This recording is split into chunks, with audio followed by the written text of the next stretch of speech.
Hey everybody, what's up? This is Leonard with Indie Band Coach, and we are here this morning, this afternoon, depending on where you're at, to talk a little bit more about live streaming. And it's been, a topic that we've been focused on now for a few months because we basically believe that it is one of the best ways to reach your fans, one of the best ways to share your art. And I've got a guest here today that has been doing just that and has found a great way and a great process that works for him, that he's able to make connections, increase his reach, increase his fan base, and things like that. And he's agreed to come on and share some of that with us this today. I'll stop saying this morning, but today. But before we do that, real quick, I wanted to let you know that I also have a live stream checklist if you want to just have a process or something that you can follow every time you go live. But it is a checklist that helps you have some tips basically for before, during, and after your live broadcast. So if you like that, I believe there is a link in the post. If not, I will put it there.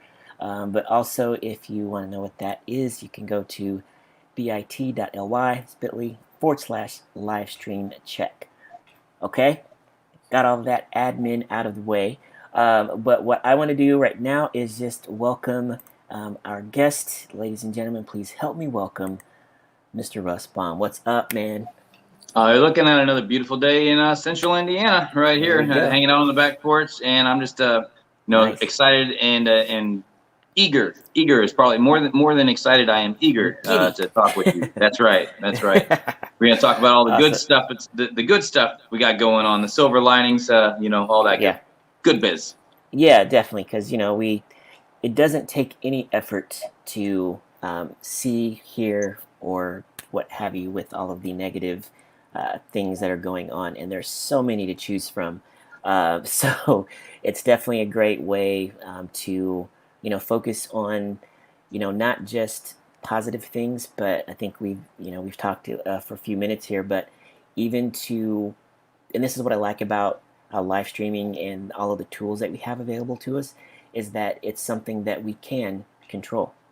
It's something within our grasp, and there are so many things that aren't within our control that we spend a lot of time, and it's just human nature. It's not like anyone's fault, but it's just human nature to focus so much on things that we can't control, and then we look up at the end of the day and it's like, where did all my time go, and why do I feel icky? Right. And all that can be relieved very quickly too. It's funny, you can spend all day really dwelling, and the moment you don't dwell, it's like bliss. It's a bliss, and not only does it make you wonder why you did dwell, but it actually makes you forget that you were dwelling. And then all of a sudden time seems to exist again, instead of being like stuck in this weight of dwelling. All of a sudden it's moving forward. It's moving forward. Of course there's a process. There's a process of the fear and grieving and all that. But it's just, but finding that moment on a daily basis, and that's I'm dangerously positive. I'm dangerously positive. So it's like finding that moment to break through is exactly what I would encourage anyone to do. And that doesn't mean ignore the obvious, but it means find your moment and break through the obvious, and find something that really that you realize, that find the opportunity. I say this a lot on my live stream show. At least probably once a week or so, we'll get into something, and I realize that I'm starting to be super positive, or there's something super negative going on, and I try to describe where I find my positivity. But I'm the kind of guy that if you put me in a room full of horse poop, I'm gonna try to find the pony. I want to ride the pony. like if there's Nice. Sorry, that's a weird subject, but that's just how it is. I get it. That's awesome. Yeah. And man, and just taking that as a great segue to this. I mean, let's just talk a little bit about how you came to start live streaming. So we mentioned this on our false start that we just had a few minutes ago, but when prior to March, let me ask this: prior to March, how many times or how often had you actually gone on live? Prior to March, it was an actual going live was probably maybe 5 times, and they were random. It was more or less like if I was out on the road and I decided I wanted to drop in live and talk for a second, or maybe like I Yeah. went live from a studio I was recording in and kind of walked around the studio to kind of show. But I never, maybe the last out of the 5, 2 of those were probably performance lives, and they were only 15 to 30 minutes long, and I was awkward and I didn't know what to do with it, and but I wanted to know what to do with it. But but it was really I would always pre-record videos, edit them down to make sure I didn't feel or look stupid or all that sort of stuff. And sometimes I'd post them, sometimes I wouldn't. I'd go back to the drawing board, and I really enjoyed the editing process, and I enjoyed the artwork and all that. And they would go out and they'd get some views, and I'd feel good about them and things like that. But once I was locked down, and once I was not able to do the live performances, and it was really, I had to really focus on how to maintain sanity and maintain the fan base, and my only tool was social media. And I started to do and brave out and started to do like kind of the open stage quote unquote on the like kind of all these groups that got produced as soon as everyone got locked down. Suddenly there were so many groups that were live music groups, and you just go in there and you'd post yourself a set out. And at first I just kind of go out and I do 15 minutes to try to draw new fans in and see how it was and try to get comfortable. And it wasn't until I started going live and honestly for me in the mornings, where I would spend an entire hour interacting with the crowd and learning how to interact with the people that were coming across and talking on the comments and trying to keep up with that while I'm remembering words and lyrics and all that, or and chords and all that sort of stuff. And there was a little bit of a learning curve there. I'm sure if you go watch the first full hour live stream on March 31st compared to what it is today, I would hope that there's some growth because it's all about practice, sort of thing. But I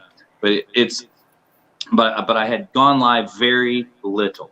I've had social media pages for since MySpace.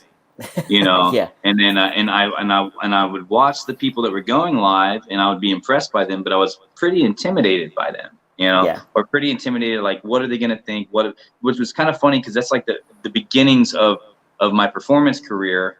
Getting on stages, and it was that same open mic feeling that I had overcame over years of performance, where getting on a stage isn't necessarily as frightening as it used to be. And then suddenly this is a new stage, and suddenly it's the same feelings of nerves, and I don't want to bumble over my words. I don't want to say the wrong thing and offend somebody. I don't, all the worries that come across it, And that's something, that's something I think I made a post about, or just something I realized, and a message that I have been trying to get out there is that, obviously, COVID shut down a lot of stuff, but it's like, the pandemic didn't take away our ability to gig. It just abruptly changed what our definition of what a stage could be. Absolutely. It literally leveled it. Yeah, it leveled it, and it's like, cool, I've got all this, technology here with me now, but shoot, okay, Coldplay and DJ Khaled and Will Smith, okay, everybody's live streaming now too, dang it. Yeah. But it's like, when you think about it, it's like, you don't have to have the number of fans that they have. You're not really competing with them. You're really competing with yourself to come up with your thing that is your voice and that you can manage in your schedule and things like that. And speaking of schedule, you said you started going live more often. So what's your schedule now in terms of how often you go live, and when did you decide this is what my schedule is going to be? Yeah, let's see, it was there at the end of March, and and I had, let's see, we'll do a little prequel to how I came up with my schedule, and also kind of like what really encouraged me, I think, on what you were touching there with the other bigger artists doing it. But I was trying to navigate the field, and I was trying to see, there's always was I good enough, but let's go ahead and set that aside, because it doesn't matter, you are good enough, and because there's an audience for you at your level, no matter where you're at. And but I started noticing, everyone was kind of going on like from 7 to 10 at night, depending on where you're at in the world is when you go live. So really, the time of the day, especially those evening times from like 6 to 10 or 6 to midnight, were very saturated with all the artists trying to figure out, or trying to maintain their fan bases, and desperately kind of throwing out their tip jars and things like that. Not an insult to anybody throwing out the tip jars. It's definitely, but that's what everyone was doing because suddenly their income was gone. Yeah. And for good reason. And that was the quickest way. Yeah, and I tell you what, the music fans definitely backed their artists that they loved whenever that happened. They supported them greatly. So most or I like to think majority of music people are just amazing people anyway. They definitely appreciate the art, and they help support when they can. But I saw like what really broke me to where I was like, you know what, I think I can really do this. And I saw, like we were just talking about, the leveling of all of a sudden it's a new stage. But it was leveled the playing field once again, a lot like streaming did on like Spotify's and all that kind of stuff, and iTunes and all that, where suddenly, like you said, there's no gatekeeper. I can just put my music right out here. But I saw, this is what changed it for me, where I was like, you know what, I'm going to do this, and I think it's a great idea. I'm going to push through like all my nerves. I'm going to go for it. When I saw Dave Matthews post a live stream from his cell phone in his living room, and it wasn't some elaborate, I mean, this guy's one of the most seriously influential, powerful artists in the world that has everything at his fingertips. And suddenly he's sitting on his couch saying, I don't know what to do in this pandemic. I got my phone here. And I you're saw like, him do that. I got a couch? Yeah, Like, exactly. And I want to say it was Ace Frehley, I think. Who was it? Is Ace Frehley still alive? I'm a jerk for even saying that. But I want to say it was Ace Frehley. It was one of the Kiss guys. He went live from the same way, and it looked really crappy. Like it just looked like it didn't know what they're doing. Then I saw G Love and Special Sauce. He went live, and it looked really crappy. It was just him on his cell phone. He had a poorly placed sign behind him, and I'm a massive fan of him, and it just made me feel like, holy crap, like my big rock star idols are literally doing the same thing I'm doing right now, saying, I don't know what to do. I'm just gonna grab my phone and go live and see what happens, And so that made me feel like very much so humbled, but like that they were humbling to do that, and the fact that if they can do that, and these are like my biggest influences, then I can do this too. And all I could think was, I'm not going to look any worse than G Love did today, and so I'm just going to go for it, Hey, and then get that motivation anywhere. Right. Thank you, G Love. I play your songs like all the time, dude. But but either way, I enjoyed it. And I watched their fans eating it up and enjoying it. It had nothing to do with it had nothing to do with production. It was the fact that it was raw, and it was the music, and the That's cool. sort of thing. So that got me going on to it. And then I started to try to get in on all of the different platforms and all the groups that they had, but there was constantly somebody on whenever I was on. And my buddies and my circle of friends, they would play up, and we share all of our shared fan bases. So like, my fans would be on their page, or their fans would be on my page at the same time, because we'd go live, and no one coordinated with each other. It was just like, going live at 7 tonight, here we go. And then all of a sudden I'm like, oh crap, I was going live 4 at of my 7. buddies are also live right now, because they're all just as desperate feeling as I am, and they're just trying to get this music out. And so I kind of changed it up whenever I started thinking, I had to get up early to help my kids with school, because suddenly kids were at home for school. And I was already up. I had my coffee, and I just started thinking to myself, I was like, I need to find something, because I was also getting very depressed because it wasn't working. It didn't feel like it was working very well for me, or I was getting support, but it was just, I think just comprehending it all was probably what was the most depressing part. But instead of getting down on myself like I had been doing for several weeks at that point, every morning I was waking up like kind of not knowing what to do with myself, because I wasn't calling and working gigs. I wasn't calling and booking, or even calling and talking about the marketing of the tours and all that. None of that was happening anymore. Instead, I was calling, talking about how there's no way in hell I can do these gigs, And so anyway, I decided, I was like, you know what? I'm going to do this morning thing. I'm going to try to do like a morning show, and to see how it goes. And I got up and I like really wore my heart on my sleeve, and I opened up the show, and for the first time, like March 31st was our first show, and I was just honest. I was like, hey guys, I'm kind of nervous about doing this. I've never really done like a full hour long live show.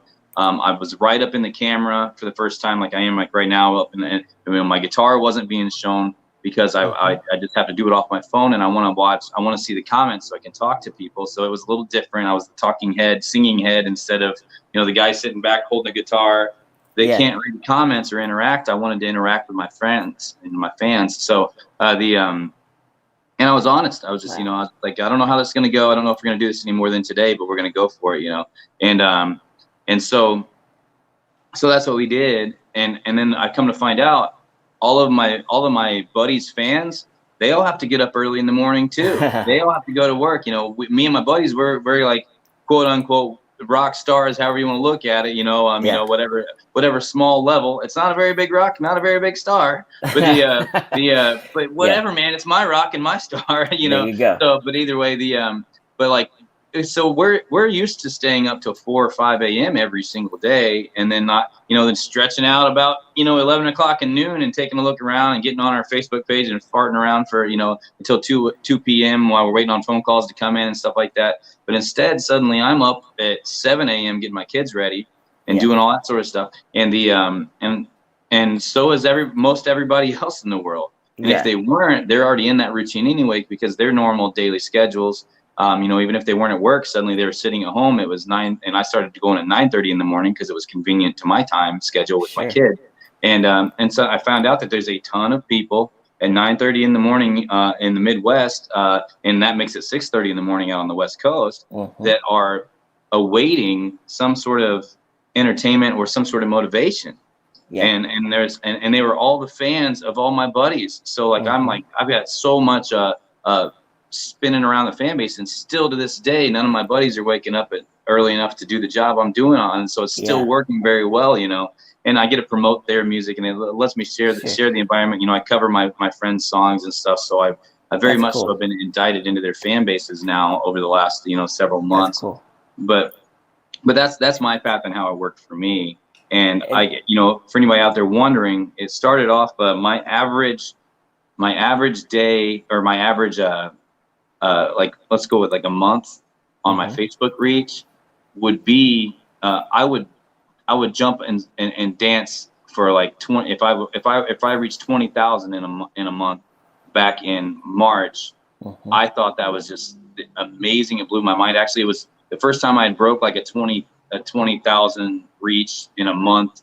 Really was I guess it was just like last October or September. I was on a tour, like doing a United Kingdom tour, and that got a lot of attention. And suddenly my page went, and I was over like 20,000, and that really kind of blew my mind. And then it started dropping back off when I wasn't on tour, and then back in January, suddenly it was over 20,000 again, and I thought that was great. But I used to think like 2,000 was great, and that was like not far behind last October, whenever I was like, but either way, suddenly, and now like this last month, the reach ended up being like 130,000 for 30 days. Nice. And for me, that's just that's mind blowing to me. Yeah. And I know that there's some people they can reach that in one post, and I'm just not that person. Not yet. But it's all about growth.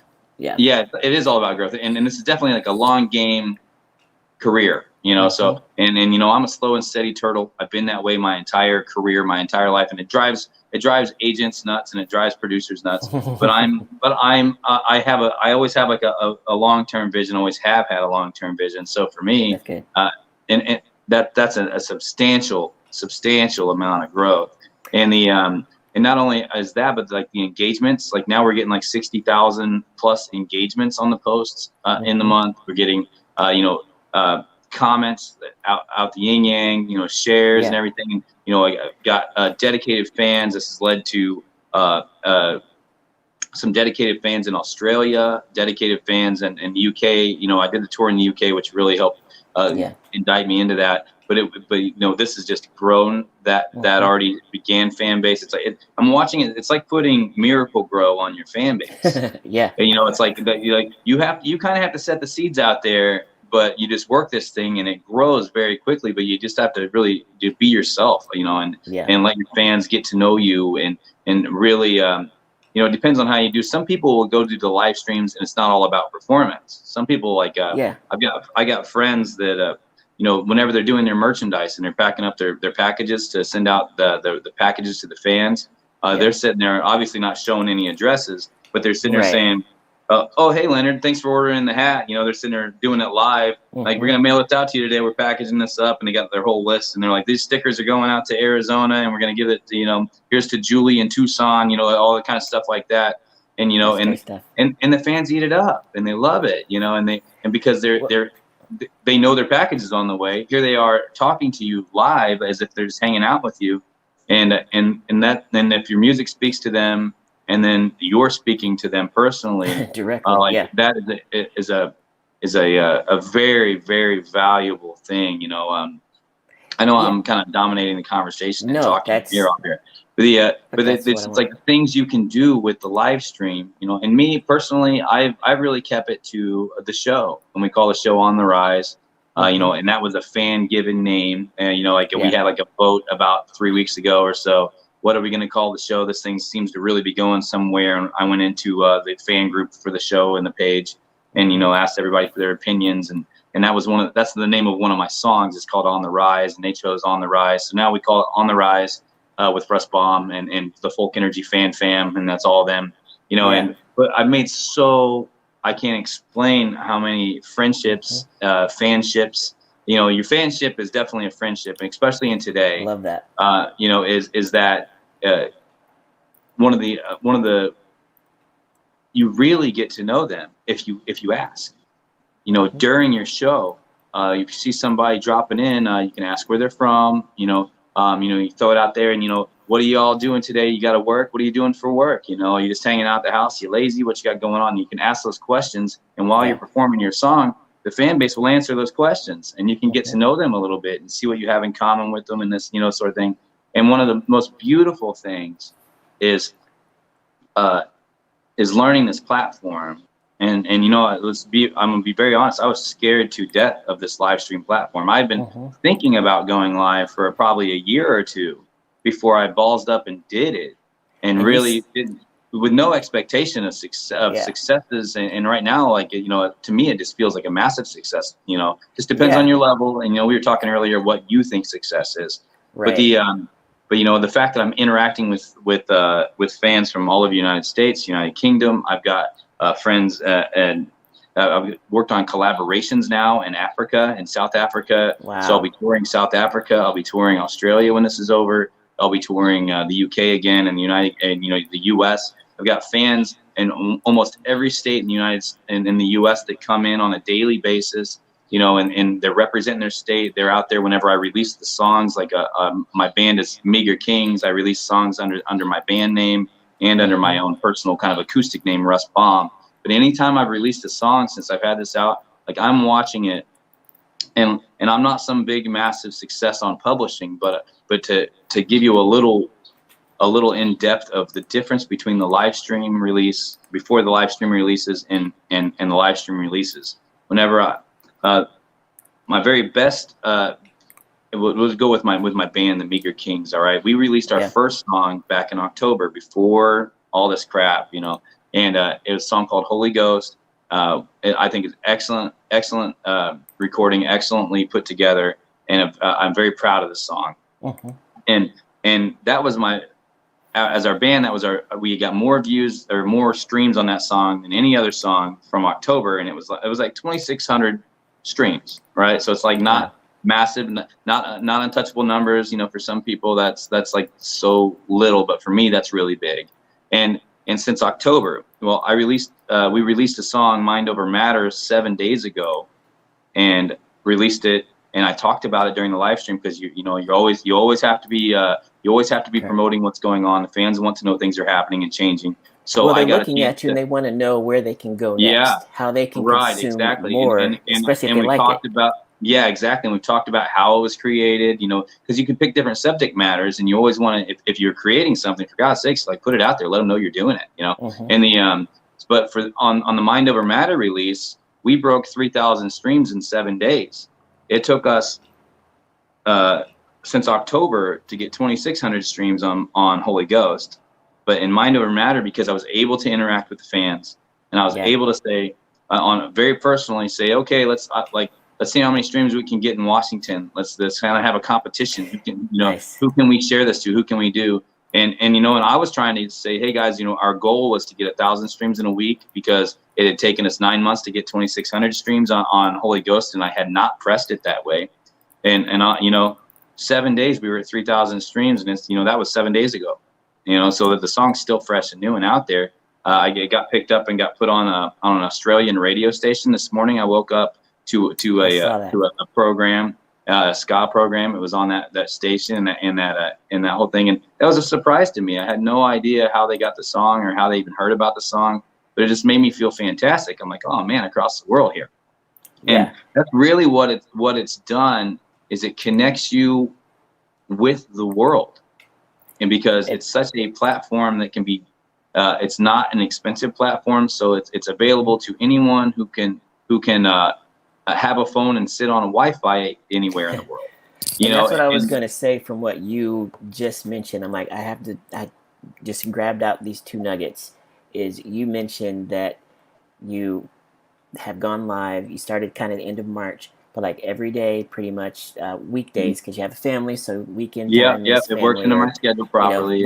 When random dudes ask you to get on live streams on Saturdays, but other than that, I do go live on some Saturdays. I can talk about that a little bit too.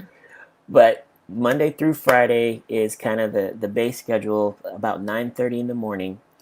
But then I think that's where a lot of opportunity lies, is that, once we get over the hurdle or the hesitation that we're going to be, bombarding people, or people are going to get tired of seeing us. Once we can get over that and realize that, there's so many people online looking for so many different sources of entertainment and inspiration, that people have the ability to turn off, go to another station as quickly as they can to turn on. So once we can get over that hump and realize that consistency is going to give you more opportunities to reach more people, I think the better off we'll be.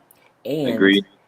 During that time, and I think this is what you do really well, and I want to highlight this real quick. I'm going to go on your live page here.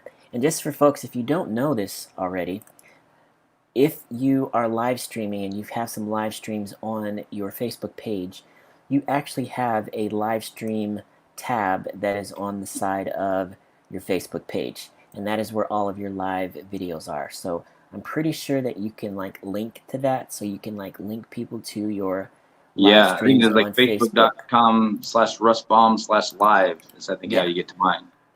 Yeah, and so I've got down there connection plus consistency. So we just talked about the consistency, but I think one of the things that you do really well is being able to connect with people. And you've told me, as we've talked here earlier this morning, that you were going through a tough time, and you were like, look, I need to be able to do this for me, and hey, why don't I do it with people that are online? And you started to find out that everybody else is up at this time too. But I think what you do really well, dude, is you connect your live streams. Hold on, let me turn this on. Motorcycle, don't make too much noise. Okay, thank you. But you connect your live streams to emotions, to what you're feeling, to what you're going through. And I don't know if you do this consciously, because literally all of your titles and things like that are, what you're going through that day, or asking people, how was your weekend? Hanging out, you're, just woke up, get some coffee. I love all of that thing, as opposed to, hey, live at 2, not that there's anything wrong with live at 2, but that's not giving anyone any connection or real reason to tune in, other than I'd say the word that I was about to spit out was the reason. Yes. Like why do they want to click on it to, or and also there's I always fear about putting times on times and dates on your posts. Slow your posts way down, I believe. I think and that's maybe I'm crazy to say that or whatnot, but I feel like Facebook knows your advertising. You know, whenever they see that. So I don't know if they let your post go as far. And this could just be my this could be witchcraft. I don't know. But the but I believe, and it's my belief system. Don't you hate on me? But the reason, you know, is really important. Like and you know, and for the headlines on the shows, of course, I want to try to think of something that's attractive and something that's but it really is like, you know, if I wake up and I'm in a bad mood, I can't be in a bad mood on the show. Right. So it's like, so I have to wake up and get myself out of that bad mood, and I'm just as human as the next guy. So a lot of times you'll see the post will say, "Did you wake up on the wrong side of the bed today? Like, go back to bed and shut up and count to 10 and roll out the other side." You know, like roll out the other side, shake your bad case of the grumpies. You know, like you know, I got like stuff like that, and it's because I woke up in a crappy mood that day, and I didn't know what I was gonna do. And here I am 5 minutes before lifetime, and I got to shake it off, you know. Right. And so like, and then I'm like, well, you know what? That's how I woke up today. I bet there's a bunch of people out there that woke up the same way. You know, maybe the alarm went off earlier than they wanted to. Maybe there's a baby crying. Maybe there's a dog barking. You know, maybe they just couldn't sleep last night. It was a rough night. You know, they got a lot on their mind, and you know, whatever it is that bothers me, I realize bothers a lot of people. You know, so it's like, and if I can take a spin on it and make somebody laugh about it, then suddenly it doesn't feel so heavy, and their day can get better. And it's as an artist, I think it's my responsibility as an artist to relate, to document history, and to kind of break through the reality so people can live a little bit in the fantasy world that you know of you know, shaking that reality for a moment and living in you know, it's a dream. You know, in a certain sense, and we don't, obviously we can't all live in the dream 100% of the time, but we don't have to live in the nightmare 100% of the time.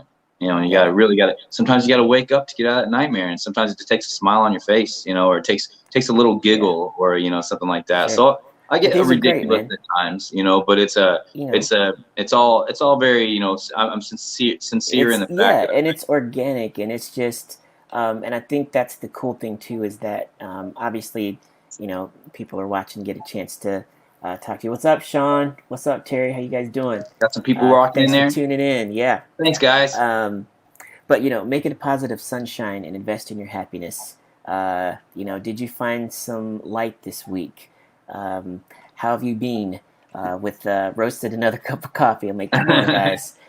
So these are just great, like, easy ways for people to get right into your content, to get right into the music and the song, even if they hadn't heard you, even if they don't know you. And I love that piece of it. But what I want to also just kind of unpack, or have you unpack for us real quick, is I was on your page and I got an invitation, or I saw an invitation. It's like, hey guys, we're doing a live stream, we're doing this, and hey, you know what, we've got this private, I forget what you called it, but we call it the Fan private VIP. There you go. You know, live stream show. And what that is how did that first like kind of come to fruition, and like what's the like process that you use? All right, I can describe that. Here's where that came from, was the fact that right as everyone started going live and everyone threw out their tip jars online, as that was happening, and there's nothing wrong with that, actually. You know, I am not offended by it, but I didn't want to use that medium. I mean, it's pride or whatever it was. You know, I lived a short story, maybe to get into this, but I lived a life where I was living out of my truck and was literally like having a cup of change to my name, and with music. You know, I decided to pursue music, and this was like where my start was. And I told myself I would whatever it took. I didn't want to feel or that desperate again. And for some reason, that felt like I was sitting on a street corner begging for money. And that was, and for me, that was just my personal take on it. And other people, you know, they didn't have the experience I did, so they didn't connect it into what I do, to where I feel like that makes me feel desperate, and I sure don't want to look desperate. So I decided that I was going to start doing these live streams, and I didn't want to put out a tip jar. I ended up putting a tip jar out like 3 or 4 live streams, because I was encouraged to do so and not to be embarrassed to do so. Sure.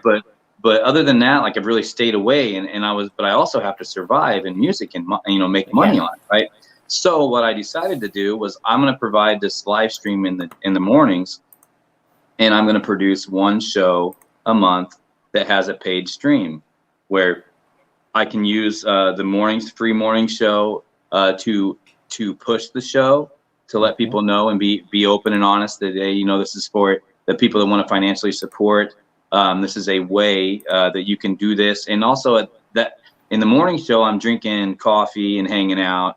And in the night show, I'm a guy hanging out at night, having some scotch and hanging out, and a wholly different environment, different environment, same positivity, different environment.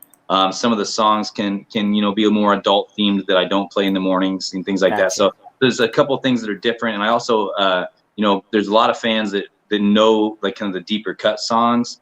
And so like they can request the song prior to the show, so I can make sure I practice up on it and I try to think of perks to make that happen.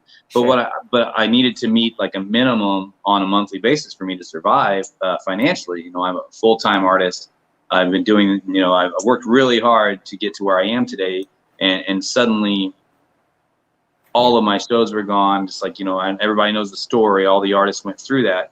But and suddenly I was looking at like zero income, and I didn't want to put out a tip jar, because all I could think of, if I put out a tip jar every day, it's going to wear out my fan base, or they're going to feel used, or these are just my personal feelings. These aren't facts. These are my feelings about it, in my opinions. Other people have other opinions, and their opinions are correct as well, because that's their life. There's nothing wrong with that. That's just how I felt about it. And I wanted to take a different approach to where, I could welcome everyone in.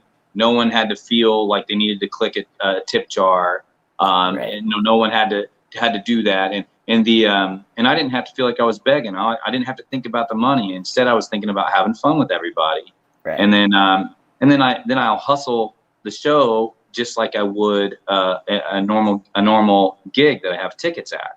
So I'm hustling tickets, just I'm trying to navigate the online street teams and all that kind of stuff and get everything going on. And it's really has been a successful endeavor. It's really helped me out. It's covered all of my expenses every month. I do it once a month, and it's it's not making me millions of dollars. I'm not trying to make millions of dollars. I'm trying to cover my bills and feed my family. And so between the private live streams, which and my merchandise, I started doing like coffee cups, because it's a morning show, and I have my shirts and my patches and my hat pins and all that kind of stuff. So the merchandise really helps fuel things too, because every time we get a new fan in and they start getting dedicated to it, and then they realize that, wait, there's merchandise for this stuff, and this is how I can support this guy, that they'll very generous, just very generous. And then next thing you know, we have more content, because they're taking pictures of themselves in their shirts. So it's like fueling my content. It's fueling it's fueling my family, but the private live streams, I'm going to kind of stick to that a little bit. But the process I use for that is a simple. It's a very simple process, and you got to understand, if you don't make it simple, the fans will not compute. A confused mind. A confused mind will never buy.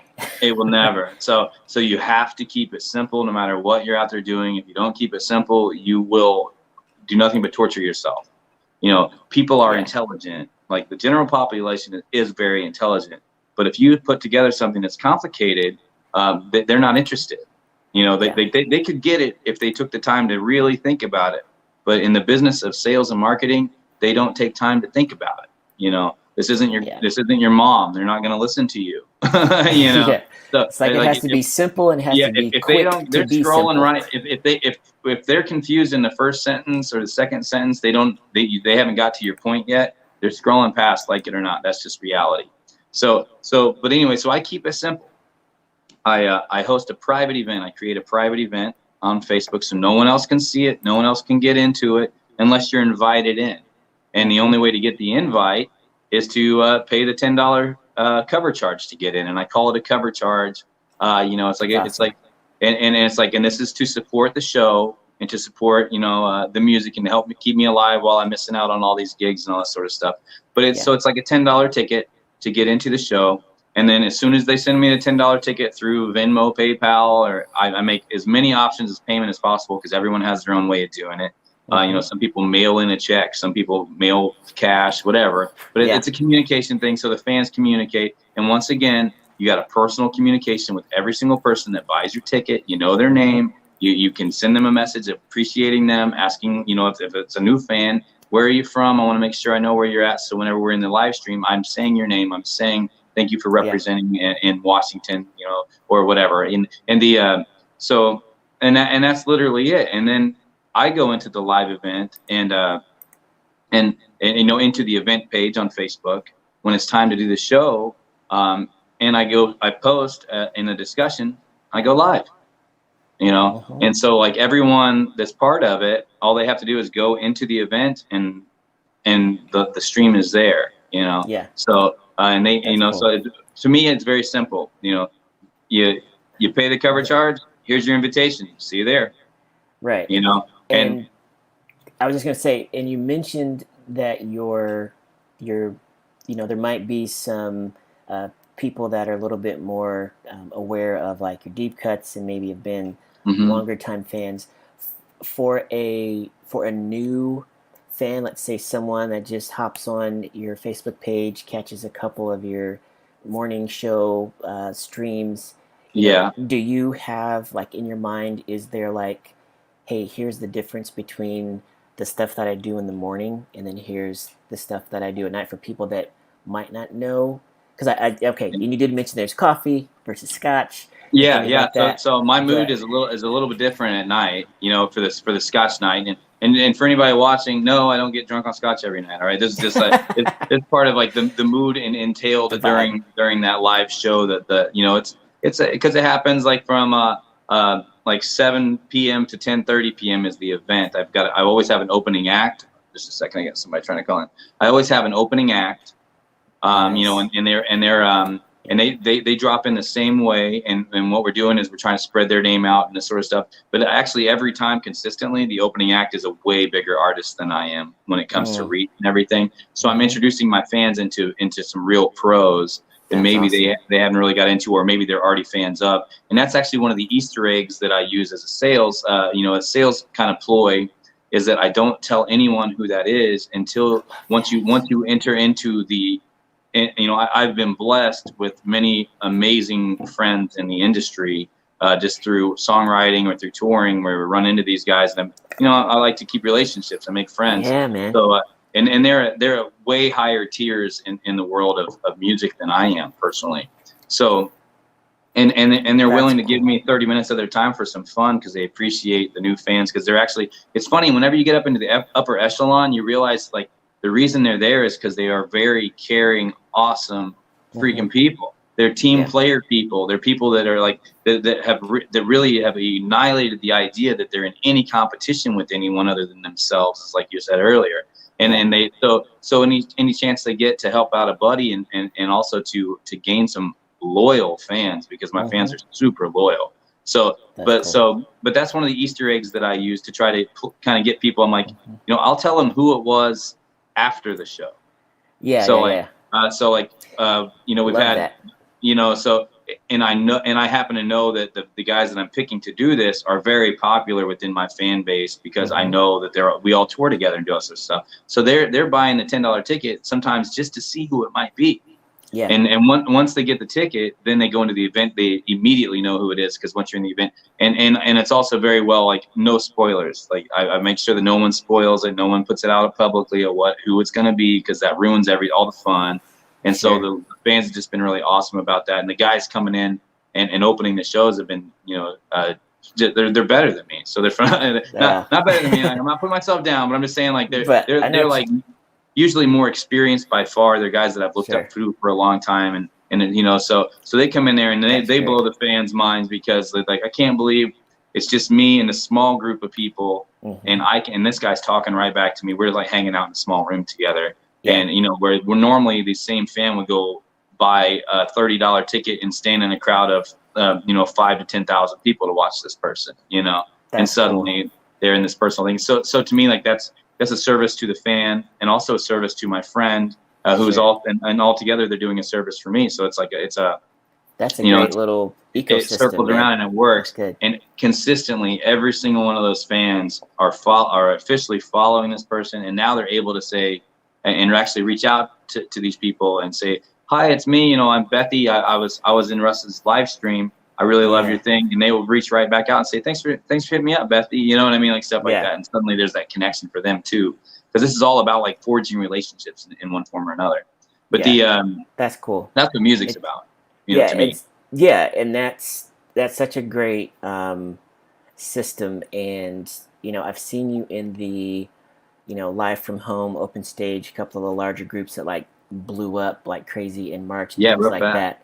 But to hear your dynamic of not having the actual virtual tip jar stuff in your posts and just treating all of those as, hey, these are all connection. These are all, breaking down that whole awareness stage of like, know, like, and trust. It's like, look, we're going to hang out every morning. You might not catch me every morning, but I'm going to be here every morning. Right. And then being like, hey, to have this, I love the way that you have the event set up. So, and that's just, you do that once a month, kind of at the end of the month or something like that? Yep. Yeah. Cool. Once a month towards the end of the month. And the busier my life gets, like it's so funny because the time just flies. Yeah. But like, I end up, having to organize, and by the time I organized, like on this last one that we did, it was literally, and it ended up very successful. Honestly, like it was financially successful. It worked out really well. It was a whole lot of fun. Yeah. But it was the Wednesday before the 25th of July is when I did the show. I think it was,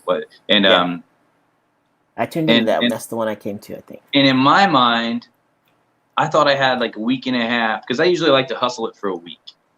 I talk about it on a daily basis, and I have fans that prompt me, in the live streams that are prompting, and they talk. That's another thing. My fans constantly talk about what we got going on in the comments. I got some real dedicated fans that put out the events in the comments all on their own, because they prompt me to talk about it. So so I kind of talk about the thing all month long, and then there's like a week run that I'll put out, and I'll have like the link in the comments to make payment or whatnot, or I'll guide people in to how to get involved in it. And for some reason, I completely lost a week in my life last month. In July. and I thought that I had a week and a half. And so here I was, all nonchalantly putting together my my event, and when I hit post to load up the event or whatever, it was like event is in 3 days. I'm like, what? I was like July 25th. I was like, what's the date? I was like, oh my god! I was like, it was Wednesday night, and the gig was Saturday night, and I was like, oh shit! Sorry by the language there. I don't know what your rules are, but I'll have your rules. I'll keep it cool. I'll keep it cool. That moment was not safe at work. But but even in that moment, and I had it was like getting a gig. I know you know what I'm talking about. Like a last minute gig pops up, but you're only going to get the door. You know what I mean? So it's like I was like, oh man. So I had zero expectation. I was like, oh, I'm so late to the game here. There's surely, I'm going to have fun no matter what. My fans are awesome. We're going to have a good handful of people that showed up. And we did have a handful of people. And we ended up having, you were one of them that slid in there and took care of me. Thank you, sir. Yes, and sir. But it was, it turned out really financially well for me. Like people are very generous, and people, they took care of me, and we were able to take care of the opening act and everything. And everybody had a lot of fun. And it was, I was like I say, in 2 days it covered all of the needs that I have, because it has to kind of reach a certain goal every day. I don't necessarily want to discuss what the goals are because it's personal, but but there's a certain goal I have to reach with it, or else it's not functional, or it's not I'm not able to make my bills, But once again, the fan base came through in a 2 day period, and it's like it really felt like back a decade ago or more, whenever I was going from town to town, and I'd have that last minute gig that I really needed to work out, And the music fans, like I said, they're amazing people. Usually, they're just amazing hearted people. They make it through and they get you to the show, and they make sure you're taken care of. They make sure you're not starving. They make sure there's gas in your truck. You know what I mean? Kind of stuff like that. So, and it's because they appreciate the art that you're giving, and you appreciate them. You know, so it's and obviously, and I totally understand, and I don't want to talk specific numbers, but let me ask you this: what percentage of people would you say actually pay more than the cover? Pay more than the cover? Yeah. It's a low percentage that pays more than the cover.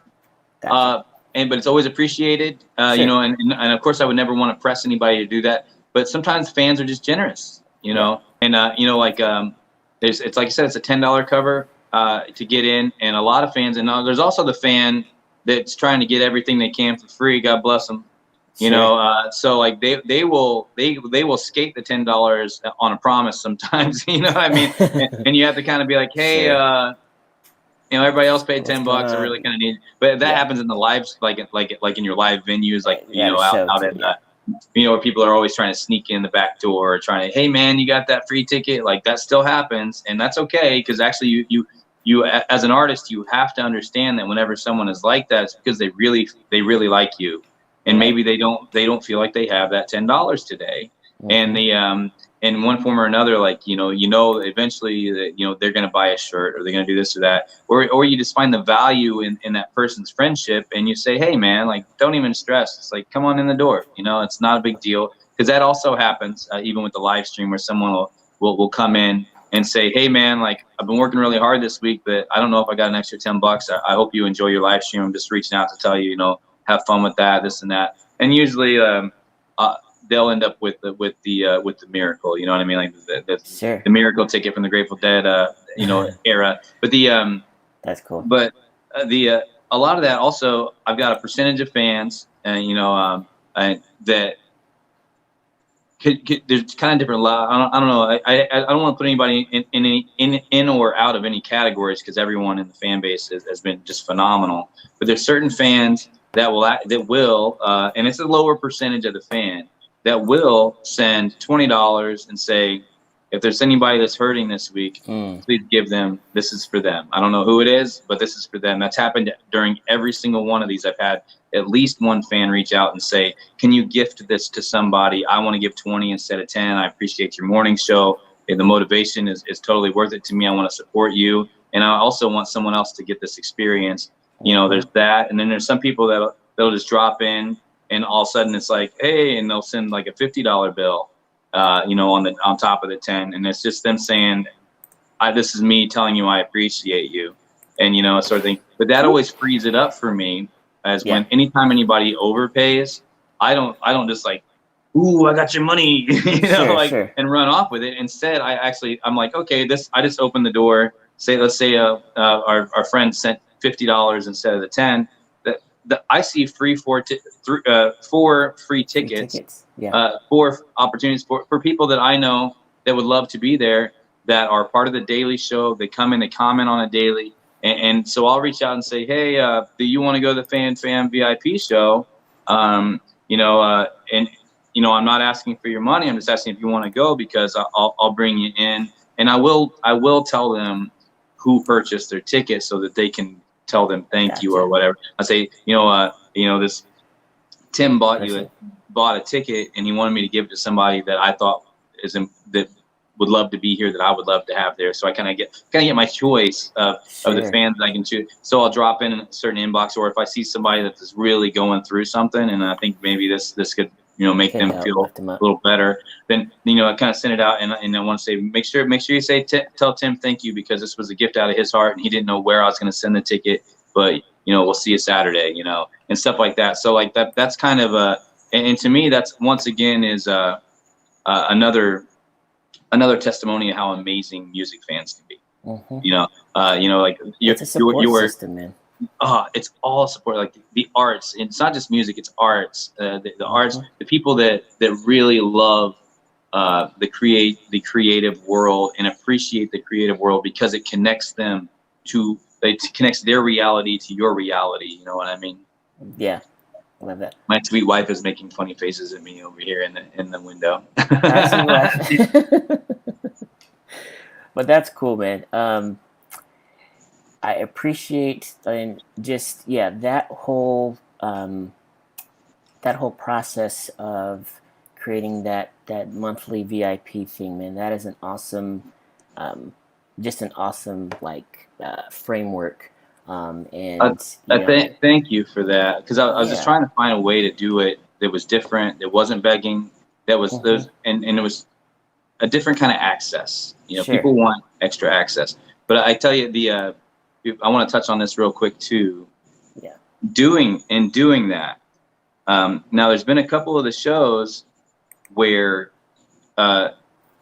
now local fans to where I'm at, they will host a small party during the live stream, and I've gone to their house to do the live stream, and then there will be like 10 to 15 people, all being safe, however you want to look at it. Yeah. But they also pay for the tickets.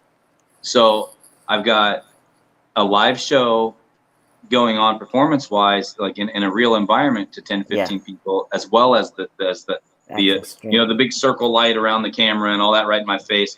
But it's made me really comfortable with that now. And so what that's done is like that's another piece of the income that comes in that you don't see in the live stream, but there's people there, and they can all interact on their phones and interact in person. Sure. And I've been able to see that without a doubt, whenever I start touring again, this camera that we're looking at right now is the most expensive ticket in the house, the most valuable ticket in the house, because that one ticket, I'm going to sell that ticket to every single show, and this camera is going to be right dead front center with that light on it on the stage with me.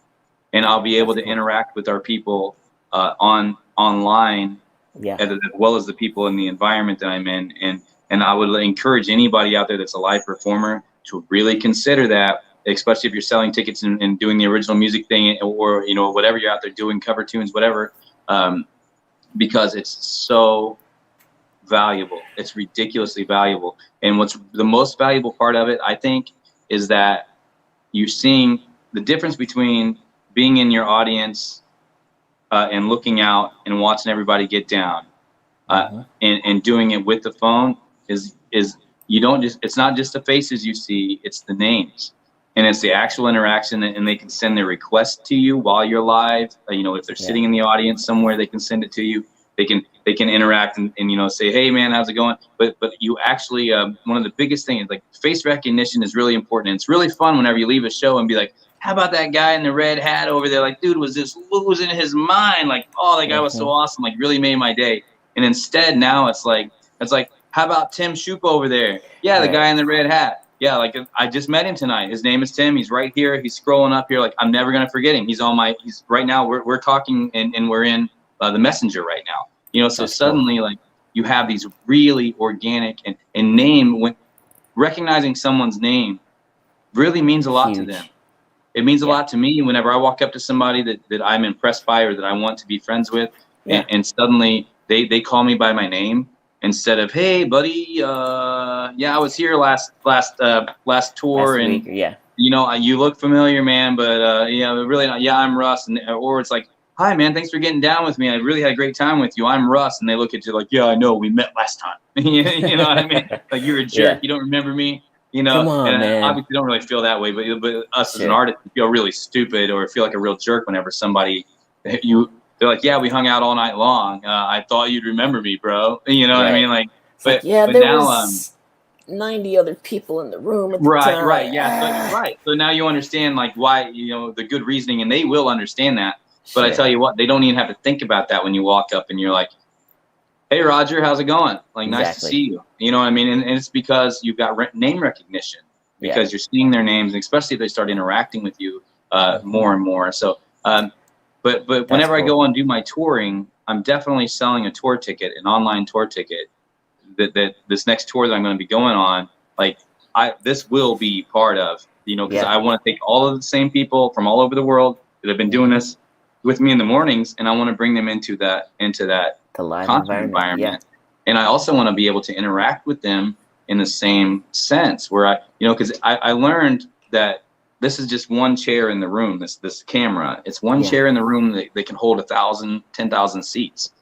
And so you set that up, and that's another person in the audience that is multiple people. But like, so I can still interact with everyone that's in the audience that I know and love, or new fans or whatever. And I just take my turn. And I take my turn with the camera as well. You know what I mean? Because you got all your eye contact and making sure you're mentioning that I know you exist. I really love what you're doing there. Sure. Why are you on your phone? Oh, you're talking to me up here. You know, like you can message people. You know what I mean? So it's like, but that's great. That is something I shared that idea, and the fact that, you know, it's and you really have to be able to see what the comments are so you can interact.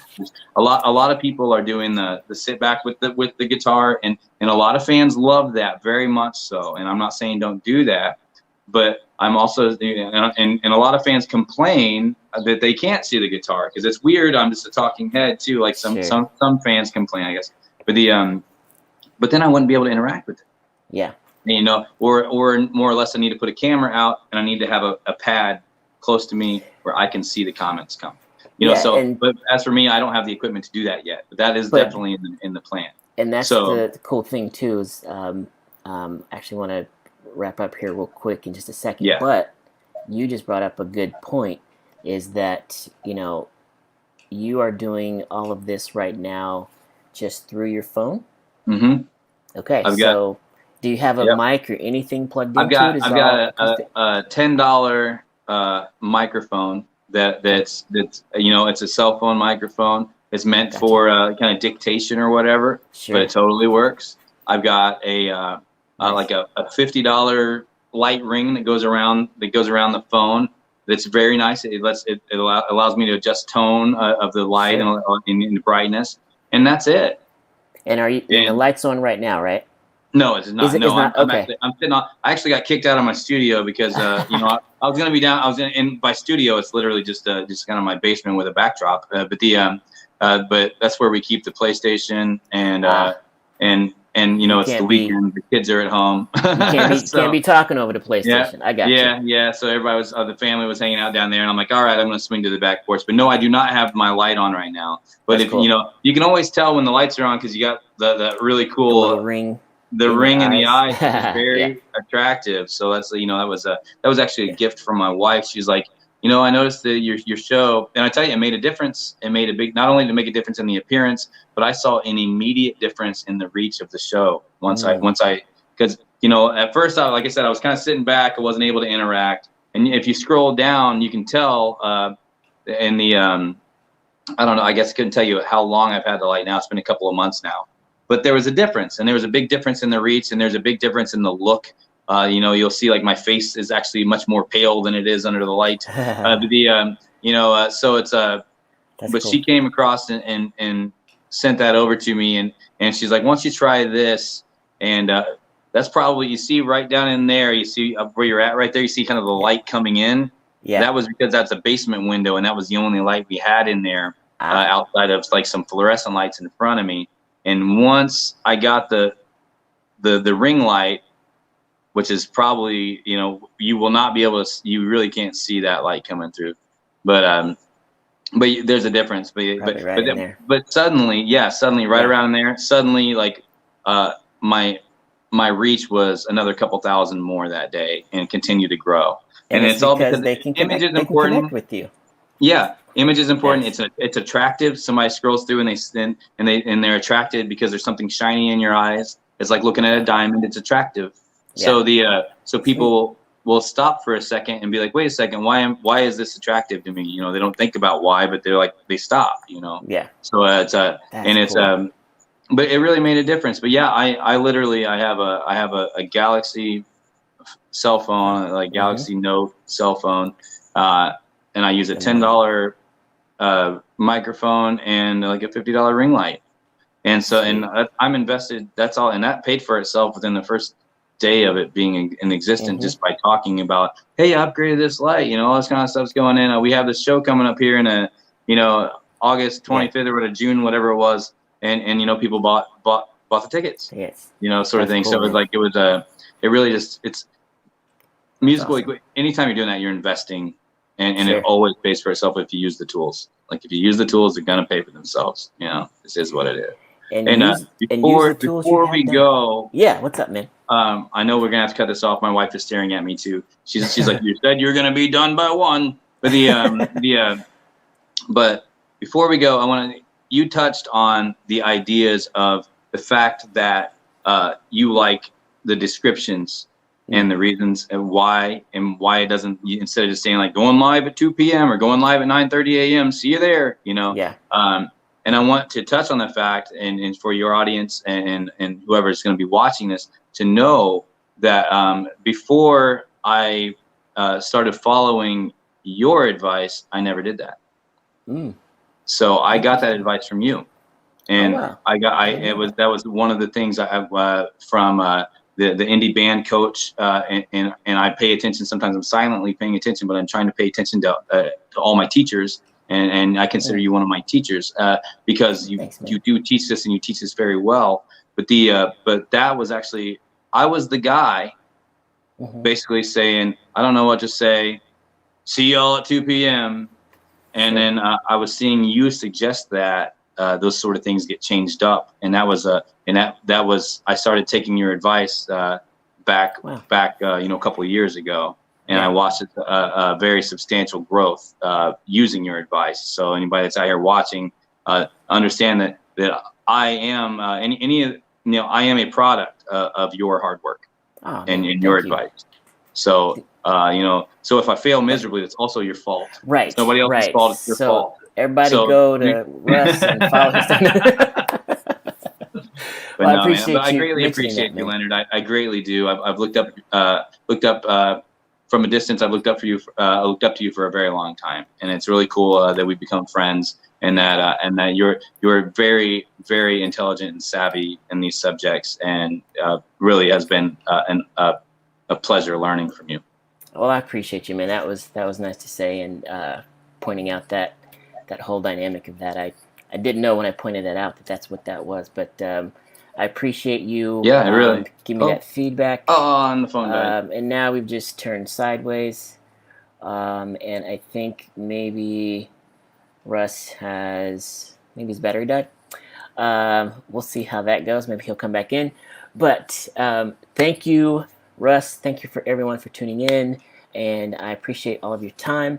Russ gave some really good examples of how he's taken his live streams and actually worked them into just his own framework, and that doesn't include actually having the tip jar links and things like that.